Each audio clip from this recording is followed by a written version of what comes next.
I thought maybe it was time I tried to explain what I am up to here on this channel. I've had some complaints, negative comments, fortunately quite rare, but they seem to be people who don't really understand what I'm trying to do. And I'm just an old guy that has a lot of experience trying to fix stuff. And so I've come up with different solutions. Often I'm doing things on the fly. So if I can help you to come up with a good solution, I'm happy with that. If you like something I do, I'm happy with that as well. And even if I show you how you don't want to fix something or change something, then I'm also fine with that. I have a lot of experience, a lot of years trying to fix things. I'm not an expert at anything other than my career, which was repairing medical equipment. That I will claim to be an expert. Other than that, I'm not an expert at anything. So if you want to see how an amateur finds solutions, this is probably the channel for you. And if you want to find a way to not do something, this might be a channel for you as well. So stay tuned, and I hope you enjoy. Thanks.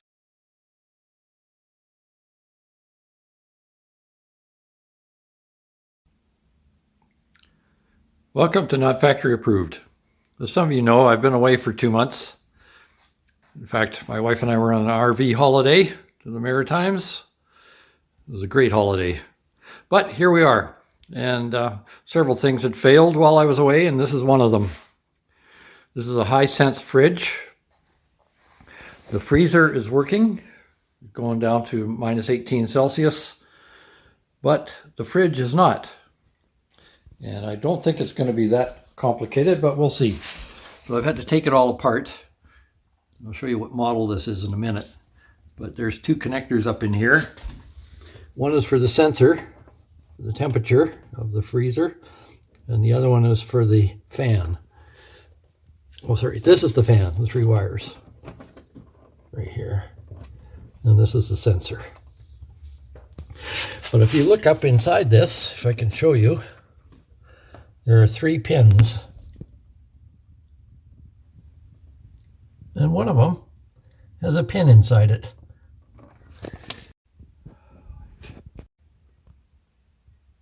So HiSense fridge, you can see the model number there, RF20N6ASE.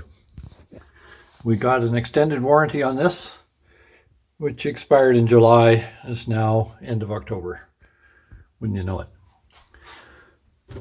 So this cover goes on the back, 1 screw to hold it. Once you get you have to pry out the cover that's here, and that cover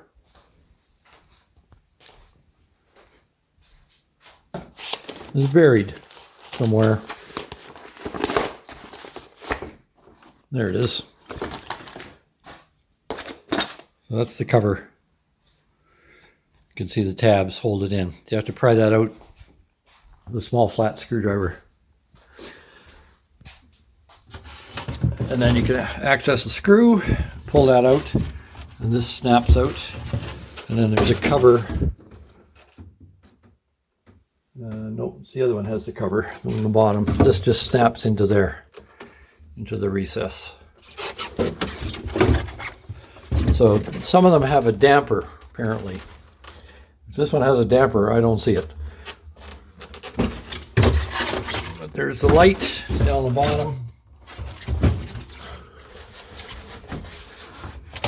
And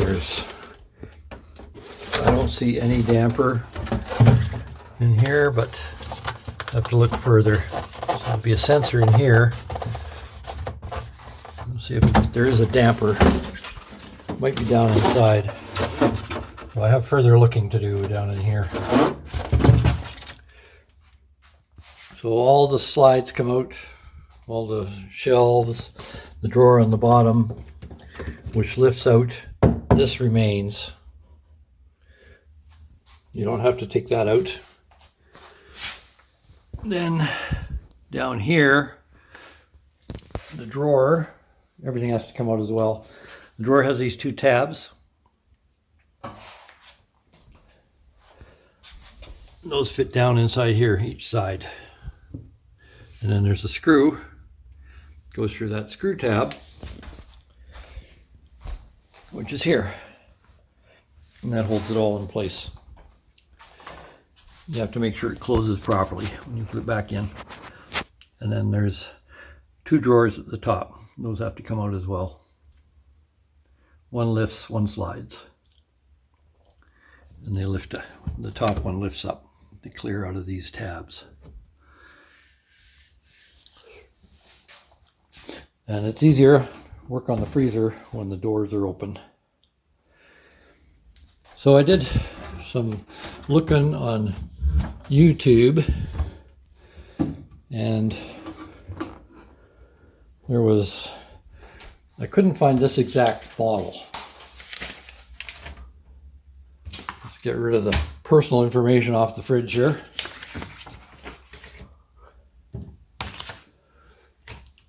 But there is one model that you push these 2 buttons and it goes into diagnostic mode. This one doesn't do that. I have not found any combination of buttons, 2 buttons, 3 buttons, or 4 buttons, that makes it go into diagnostic mode. So I'll keep looking, but I haven't found that secret yet. So now that there's 2 connectors here. One is for the sensor for the freezer. One is for the fan. It moves air from the evaporator, which is the cold part, up into here. So if there is a damper up in there, that can be part of the problem too. But the main problem, you can see it in the center of that connector. We have to get a flashlight, but trust me, in the center of that connector, there's a pin. There's not supposed to be a pin. Now if you look at this connector, which is for the fan, the positive lead in the middle has no pin. See there? So somehow that pin is broken. How does that happen? Well, we bought it as a brand new fridge. Either somebody mucked around with it before, defective connector, or somebody in the factory was a little ham-handed. But that is broken. So I don't have a connector for that. I would really like to get the fridge working. The postal union is on rotating strikes. So I'm not really willing to wait. I thought I had another one of those connectors down in my parts, but I don't. So first thing I'm going to do is try and make a cable that will plug into that and replace the pin that's missing from there. So I'll be working on this end, and I have to get that pin out on that end. Fortunately, I have some tools for that. Let's see if they work.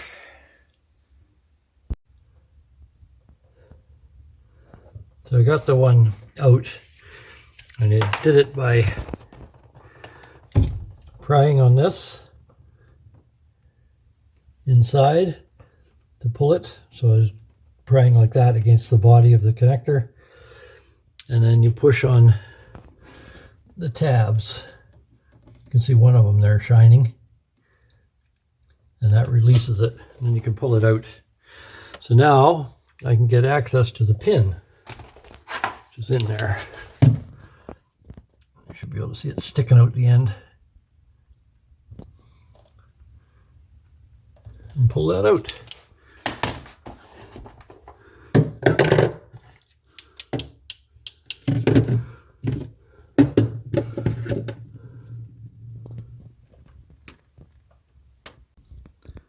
Okay. Not the way I wanted to do it, but I couldn't get the pins I needed out of the connector, so there it is. I've put in an extra cable, soldered it on one end, isolated them, and on the other end I used Marrettes, or I forget what they're called these days, but they used to be called Marrettes. You twist over the wire and hold it in place. So I've got 3 of those in there. So it can be removed if it has to be without too much hassle. And that wire is getting pretty short there, so it might be a case of taking the back off the fridge and feeding through a bit more because there's excess on the control board. Anyway, there it is. So now I'm going to put it back together. Well, I'm going to power it up as is and see if the fan turns. I just plugged it in again after letting it sit for 30 seconds. And the fan did start up again. So I think the problem is that it has a magnetic sensor right there. And so it's not picking up the magnetic sensor, so it thinks the door is open. And it turns off the fan. But I'll find out when I put the drawer back in. Right now I have to put this cover back onto that. And it goes like that, I believe.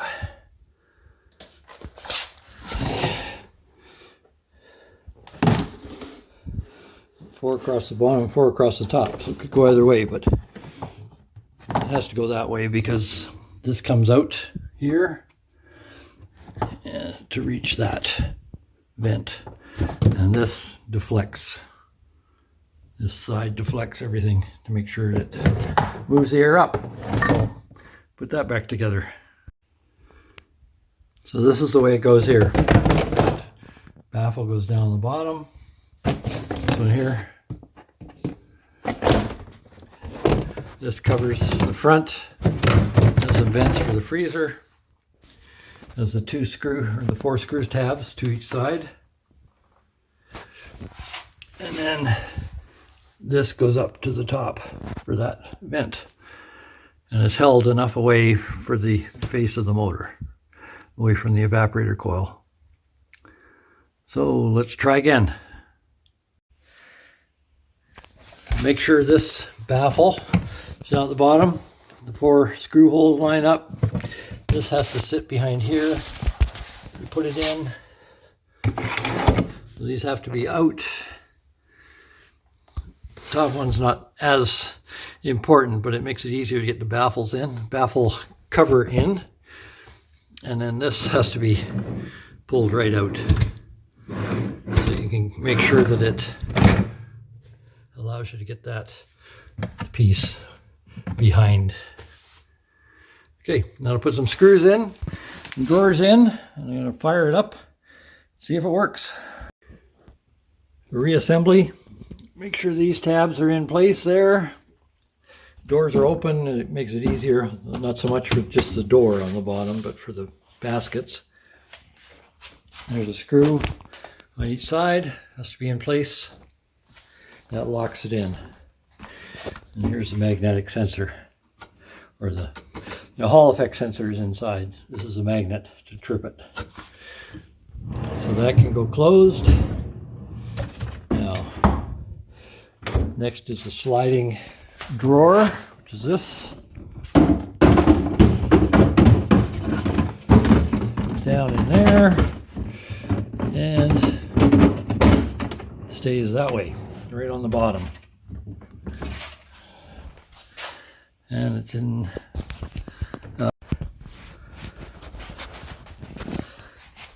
so the basket just drops in. There's a locating tab right in there. Drops into that slot. Nothing locks that one in place. Now we need the other ones.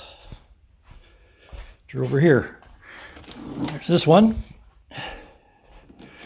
This is the next one. And that slides. If I remember correctly.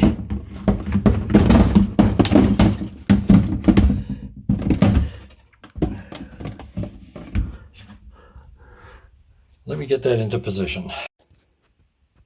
This one, this middle drawer goes on these slides here. So those come out.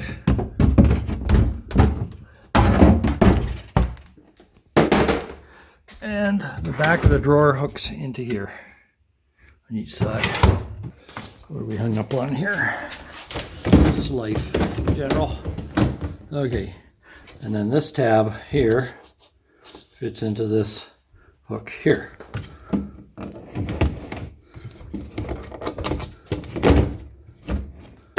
That one. And that one. There. Now, this is the one that drops into position and goes like that. And then it stays in position. I'm going to pull it out like that.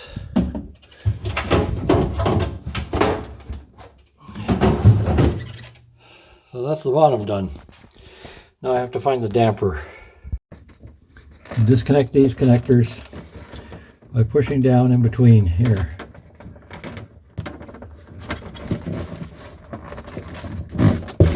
Like that. All three of them are the same. So now, to open this up, see where the damper is. You have to pull this cover, this plastic off carefully, making sure not to rip it. But it is underneath the foam strip, so that helps to get it out. And this cover comes up, and there we have a damper. So let's just make sure it moves easily.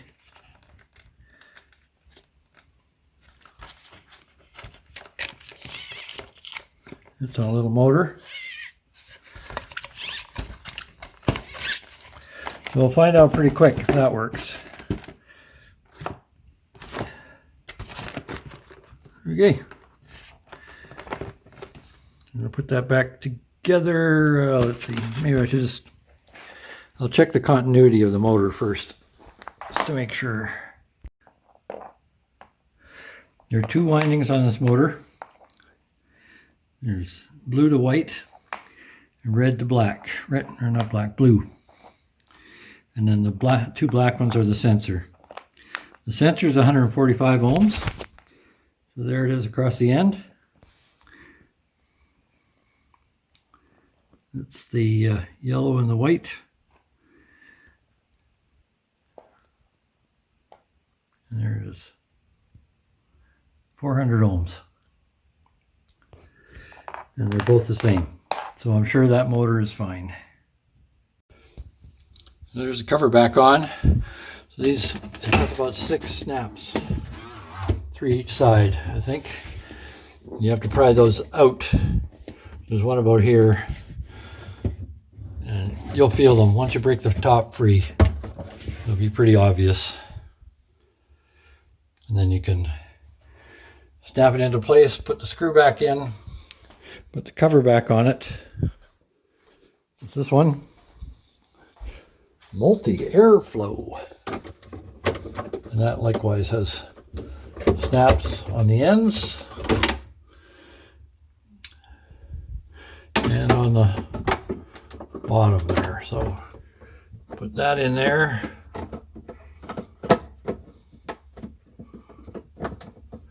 And that in the top. And then in theory, you can snap it into place. All done. Okay, let's turn it on and see if we get some cooling.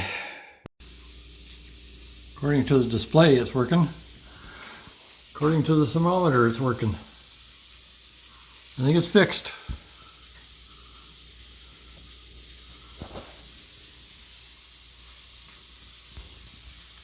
There we go. Now it's obvious. Please don't forget to like, share, subscribe, or even notify, or any of the above, or all of the above. Thank you.